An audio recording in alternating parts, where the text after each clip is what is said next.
So hello everyone, today was day 18 of our 30 day trading challenge. So याच्यामध्ये 2-3 दिवस झाले आपण व्हिडिओ वगैरे बनवला, कारण आपण एक खूप बिझी टाइमलाईन मध्ये होतो, ऑफिस वर्क पण खूप होतं, त्यामध्ये मी मुंबईला पण मात्र गेलो होतो. सो त्यामुळे व्हिडिओ काही टाकता नाही आले रेग्युलरली. आपण 28 ऑफ एप्रिलला ट्रेड काही घेतले होते, त्याचे व्हिडिओ मी बनवला होता, बट ते पोस्ट करता नाही आला. So this is the trade. यामध्ये मार्केटचा जो बायर्स आहे तो इथे यू कॅन सी हिअर एक कन्सोलिडेट मूव मध्ये गेला, अँड देन एक मार्केटने छोटी डाऊन साईड कॅन्डल बनवली, पण इथे कन्फर्मेशन नव्हतं कारण कॅन्डल खूप छोटा होता. आपण ते 0.02 लॉट घेतले होते.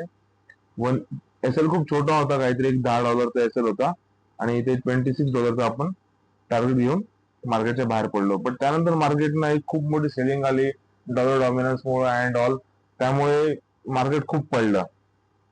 पण इथे आपला कुठेही ट्रेड बनला नाही. मार्केट कंटिन्यू डाऊन साईड मध्ये होतं, पण आपण ट्रेड कुठे घेतला नाही कारण आपल्या स्ट्रॅटेजीनुसार आपला ट्रेड काय बनला नाही.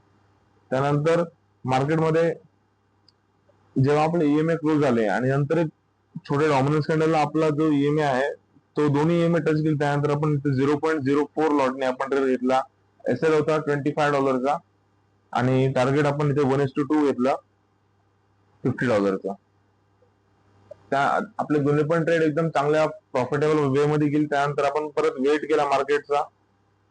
आपल्याला इथे ट्रेड भेटला होता, बट आपण या टायमाला अवेलेबल नव्हतो. त्यानंतर संध्याकाळी 8 वाजता समथिंग आपला ट्रेड भेटला होता.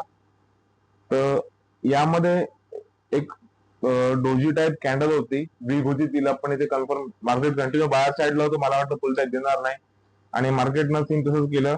थोडा खाली आला आणि परत पुल बॅक देऊन माझा एसएल हंट केला. इथे माझी क्वांटिटी 0.06 आणि एसएल होता माझा $35.